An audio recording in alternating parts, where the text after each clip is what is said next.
Biz tashqi baxtimiz bilan ichki baxtimizni solishtirib qo'ymaylik.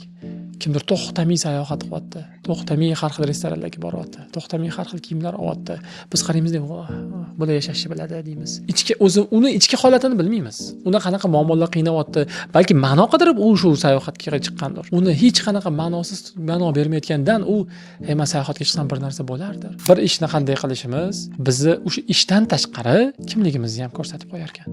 Hayotni o'yinga o'xshatyapti Buffett va aytayaptiki, bu oson o'yin bo'ladi. Agar o'zingni hissiyotlaringni boshqara olsang. Hali hech narsaga erishmagan bo'lsangiz ham, hozir do'stlarni orttiring, hali hech kim tanimagan paytda. Hozir haqiqiy sevgingizni toping, hali hech narsa yo'q paytingizda. Hozir sinab oling jamoangizdagilarni, hali hech bir yutuqlarga erishmagan paytingizda. Keyinchalik o'ta qiyin bo'lib ketadi bu narsa. Hozirgi avlod hissiyotlarini nazorat qilishga juda ham qiynaladi. Nimaga?